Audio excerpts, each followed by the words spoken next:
This is your reality check.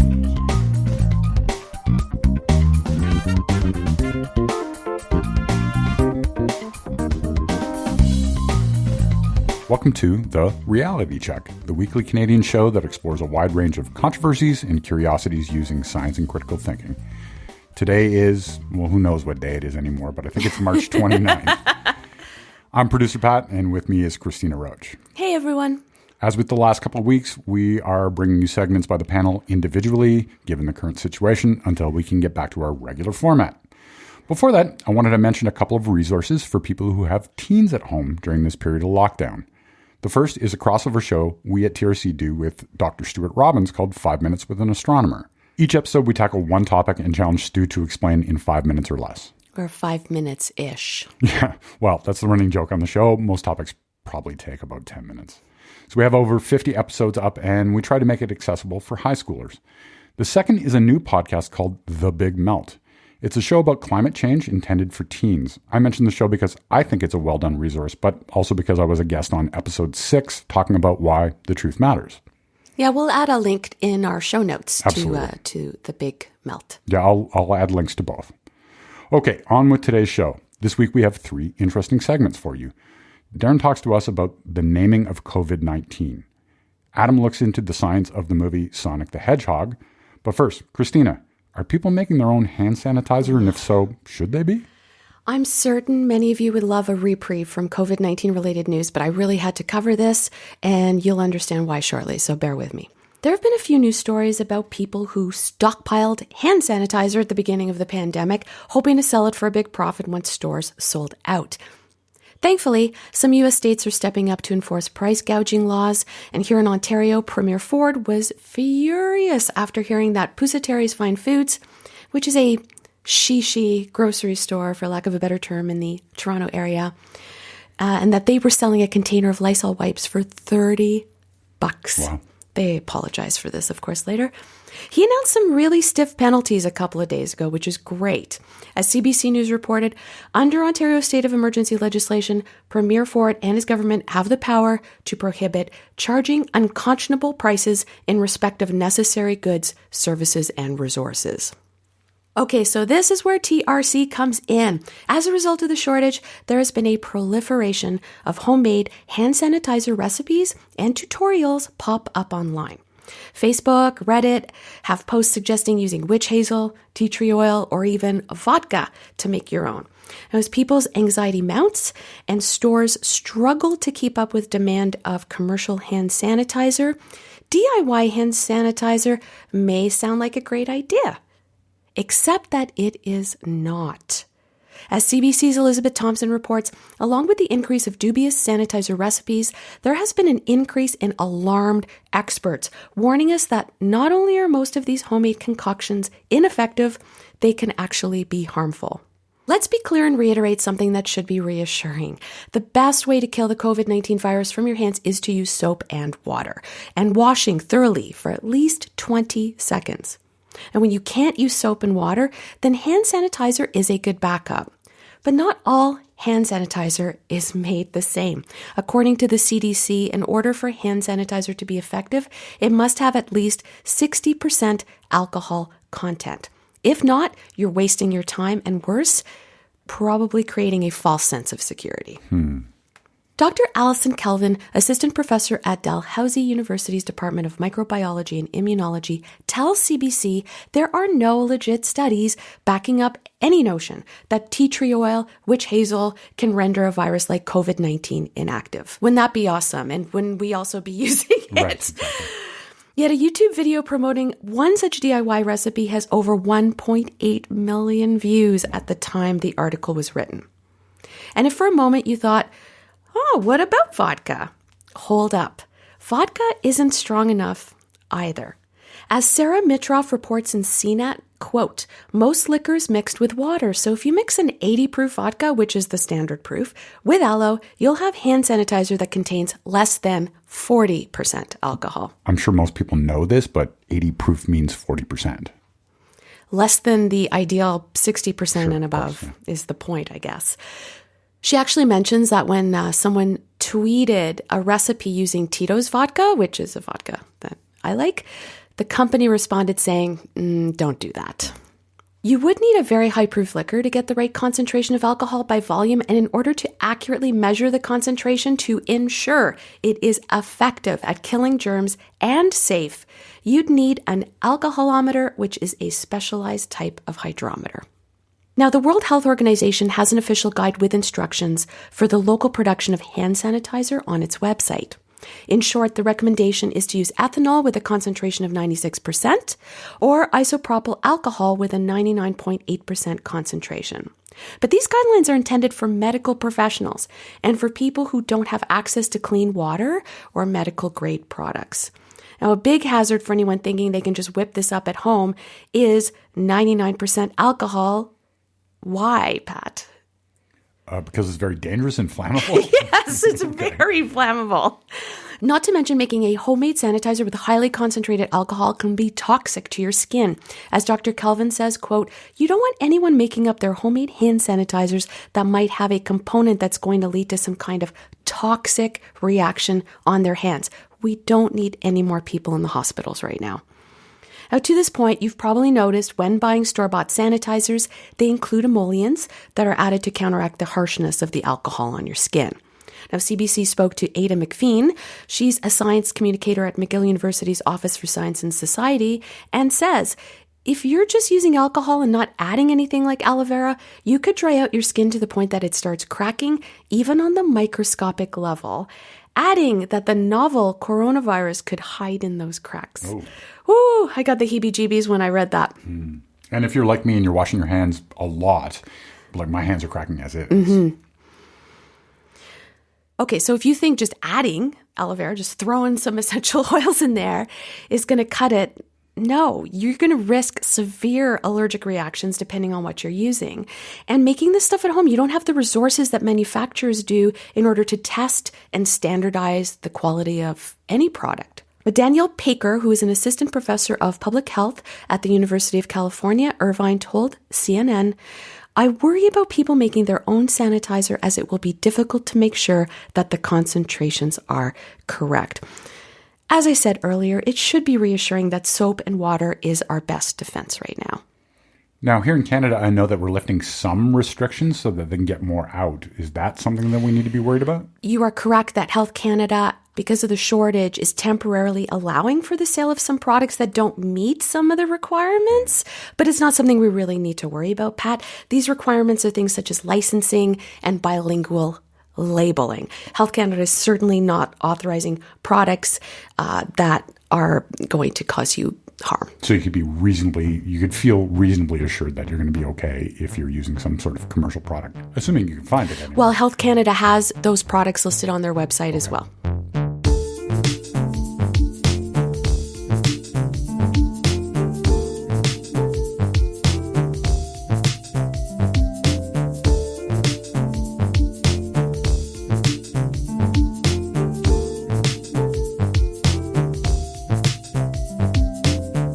Thanks, Cristina. Now we turn to Adam, who, from his isolation with 4 children... That's hardly isolation. Right, tells us about the science of Sonic the Hedgehog, which is a very Adam thing to do. What's up, cuboids? As we mentioned on an earlier show, the reality check was meant to appear at Toronto Comicon the weekend of March 20th to the 22nd.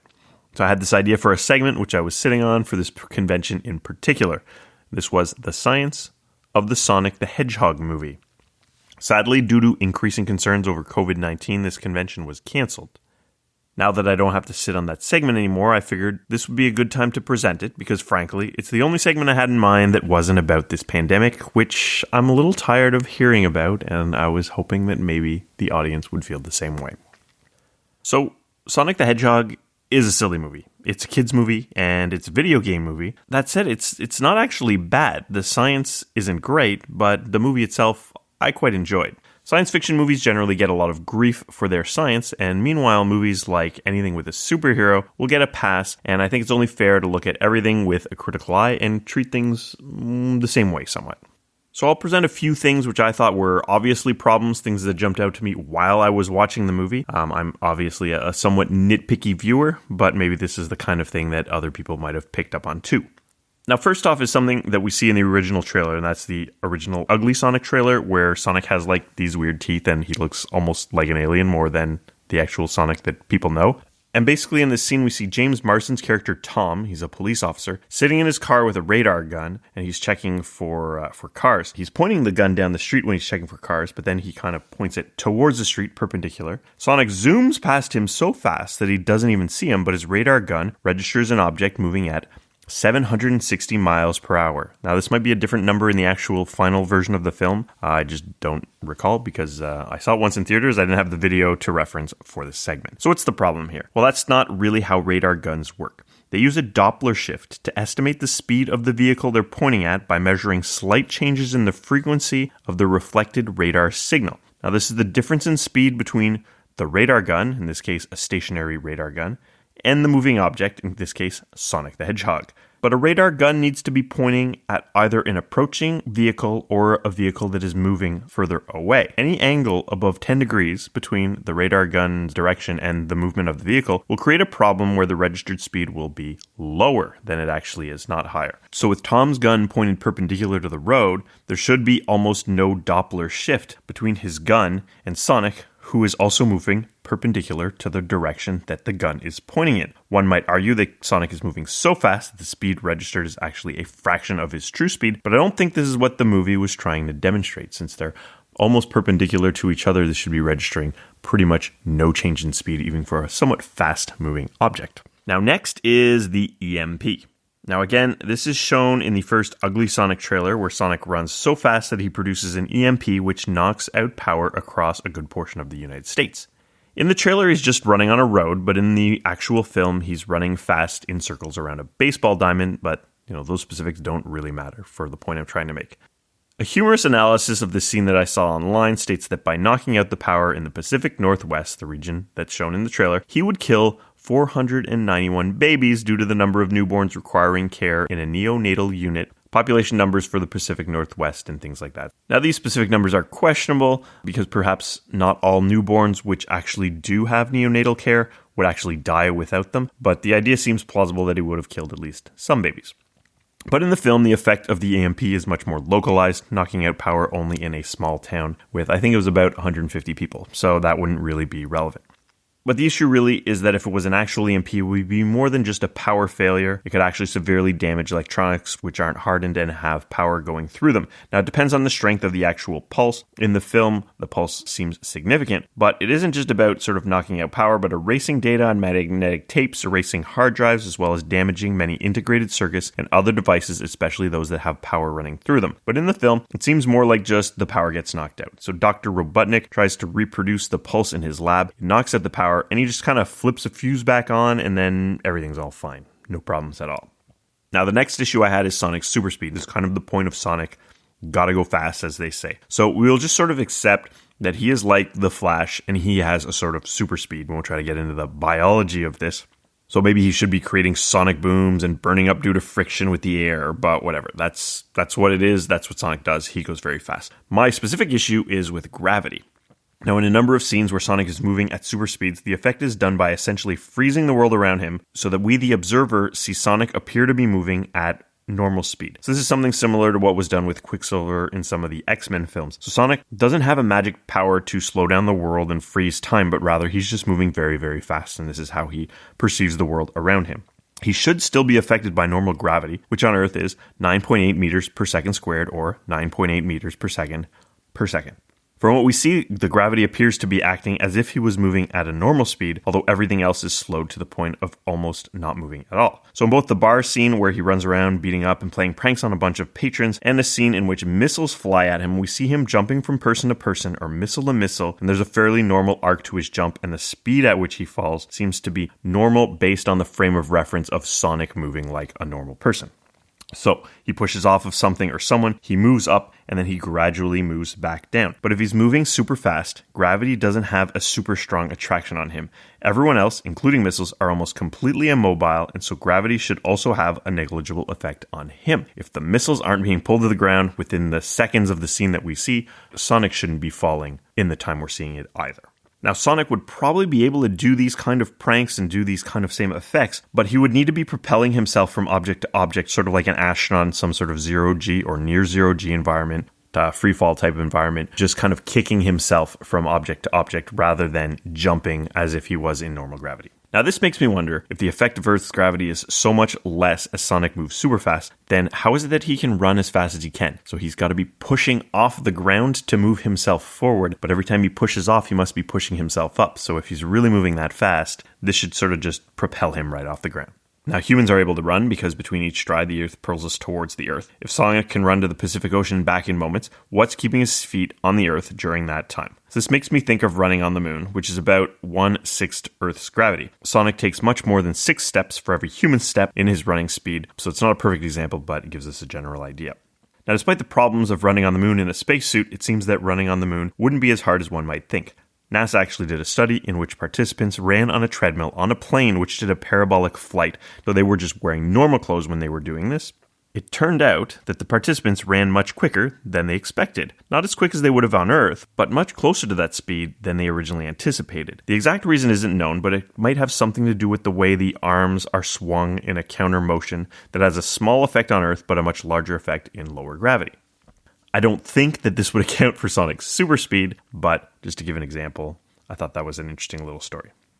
Now, there are a couple other quick issues. There's a plot point late in the film where Sonic can't get to the roof of a building because he needs some sort of fob to get past the door inside. Now, besides this question of how did he get up the elevator to determine that in a fraction of a second, there's another issue of why didn't he just run up the side of the building? He's later seen running at super speed down the same building, so he should be able to run up in a similar way, what with gravity not really being a huge issue at those speeds. He's able to go up or down a building within a fraction of a second. The amount of pull that gravity is going to have shouldn't be factoring into the equation at this point. Now, finally, there's an old common movie and TV show trope. Sonic has these rings which open portals to a place that he thinks of. It's a plot point that comes back a few times. So there are 2 characters falling to their deaths off a very tall building. I won't tell you who, because that might be a spoiler. And when they're about to hit the ground, Sonic sort of saves them by throwing one of his rings, which opens up a portal under him. And then the porter ends up throwing them at lethal speeds into a barn. And then they don't die. While these people likely reach terminal velocity, that's 120 miles per hour, almost 200 kilometers an hour. Now, this is quite slow compared to the speeds that Sonic is running at. But basically, they'd be thrown into that barn with the same amount of force that they would have hit the ground with if they hadn't been saved. So they should still be dying. They should have a bunch of broken bones, a bunch of bleeding, instant death, broken spine, all those terrible things. Sonic the Hedgehog is actually a pretty fun movie, considering that Sonic does the floss twice. The science has its problems, but don't let that stop you from enjoying a movie. Just because we're pointing out problems with science in a movie doesn't mean the movie is just terrible or not worth watching. Most movies get some scientific details wrong. Examining those can usually teach us a thing or two, and I find that interesting. So, if any of you were planning to come see us at Comic-Con, didn't get a chance, I hope you enjoyed my segment. Peace out, cuboids.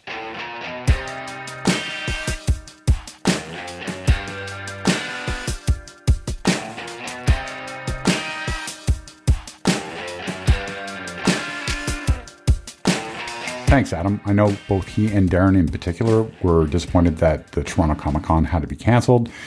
With a little luck, hopefully we'll be invited to come back next year. All right, today we are going to leave you with Darren telling us about the naming of COVID-19. We hope everyone out there is staying safe and healthy, and we will talk to you soon. Stay classy and not smartassy in the isolation of your own home. Right. After my segment last week, we got a question from longtime listener and co-host Adam Gardner, aka Chief Cuboid. Adam wrote, Darren, question about your segment. You made a distinction between the virus, SARS-CoV-2, and the disease, COVID-19. I've never heard this distinction made before. SARS-CoV-2 was more an earlier term used by the WHO and others before they came up with the coronavirus disease 2019 name in early mid-February. Is it true that every disease has a difference between the virus and the disease as in HIV and AIDS? Is there an influenza virus separate from the influenza disease? Is calling COVID-19 a virus not accurate? Great questions, Adam. I thought it was interesting that most others hadn't made this distinction, and then wondered if I was somehow wrong. That led me to this week's segment, and an excellent piece on quartz by Mary Hui with the title, Why Won't the World Health Organization Call the Coronavirus by Its Name, SARS-CoV-2? In short, it turns out that science operates in a political environment, sometimes hidden but ever present. The quartz piece points out that early on, everyone was calling it the Wuhan virus, even people in China. That's the location of origin. Then it morphed to Wuhan coronavirus, and then the China coronavirus, and then the 2019 nCoV, until February 11th, when the World Health Organization, the WHO, called the disease COVID-19. And this is me now quoting Quartz. To be clear, COVID-19 refers to the disease. Co refers to corona, VI to virus, and D to disease.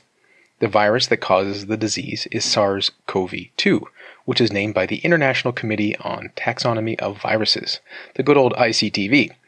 The SARS part of the name refers to the new coronavirus's genetic link to the virus that caused the 2003 SARS outbreak. So one tests positive for SARS-CoV-2, not COVID-19, as it's the virus and not the disease that does the infecting. The World Health Organization lays out the distinction clearly on its website. So really, it is the severe acute respiratory syndrome coronavirus 2 that is causing COVID-19. So when the Quartz piece lays out distinction clearly on the website, I'm like, well, let's follow that link to the website. If you go to the WHO website, which is linked in our show notes, as is the Quartz piece at trcpodcast.com, great website, you find this nice little handy one-pager. Why do the viruses and the disease have different names? And here's a direct quote. Viruses and the disease they cause often have different names. For example, HIV is the virus that causes AIDS. People often know the name of a disease, such as measles, but not the name of the virus that causes it. Rubiola. There are different processes and purposes for naming viruses and diseases. Viruses are named based on their genetic structure to facilitate the development of diagnostic tests, vaccines, and medicines. Virologists and the wider scientific community do this work, so viruses are named by the good old ICTV. Diseases are named to enable discussion on disease prevention, spread, transmissibility, severity, and treatment. Human disease preparedness and response is WHO's role. Not WHO on first base WHO, but World Health Organization WHO. So diseases are officially named by WHO in the International Classification of Diseases. Now, as the Quartz piece points out, okay, but WHO doesn't use the name of the virus. Why? Well, WHO says, from a risk communications perspective, using the name SARS can have unintended consequences in terms of creating unnecessary fear for some populations, especially in Asia, which was worse affected by the SARS outbreak in 2003. For that reason and others, WHO has begun referring to the virus as, quote, the virus responsible for COVID-19 or the COVID-19 virus when communicating with the public. Neither of these designations are intended as replacements for the official name of the virus as agreed to by the ICTV. Which is good because the COVID-19 virus is a bit confusing. It'd be the coronavirus disease 19 virus, From the Quartz piece, is this really the best strategy? Well, there is an economic and psychological risk if people believe something is worse than it is. In the case of disease transmission, it would likely reduce the spread of such a disease. This is a series of trade-offs, as there are many things and many times in life, and I don't think we can know for sure what is the right move here. Now, there's less uncertainty about the negative effects of calling it the Chinese virus. As a New York Times opinion piece states, Asians in America are being yelled at or even attacked because of their loose association to the origin of the virus. Somewhat interestingly, Trump was calling it the coronavirus, but has recently started calling it the Chinese virus. So in summation, we can see that the SARS-CoV-2 is the name that scientists use, and COVID-19 is for public relations. Does this matter? Well, probably not. I'm sure a younger version of myself would want to say that the more technically accurate term is the correct one, but it probably doesn't really matter to the average person, so then you just have to think what's going to be usefully effective to most people. SARS-CoV-2 is a bit of a mouthful, not to say COVID-19 rolls off the tongue, but it is a little bit easier. So, as long as it's useful to communicating to people what the thing is that they're concerned about, I don't think there's a big problem. Hamming up Shakespeare a little bit, we can ask, would a virus by any other name be as infectious? To which I would respond, genetically no, but mimetically, yes. Until next time, think better, to act better. For show notes or to discuss this episode, visit our Facebook page and website at trcpodcast.com. For general inquiries or to send a topic or parody suggestion, email info@trcpodcast.com. Help support the show by leaving a review on iTunes and liking us on Facebook. Follow us on Twitter @TRC_podcast.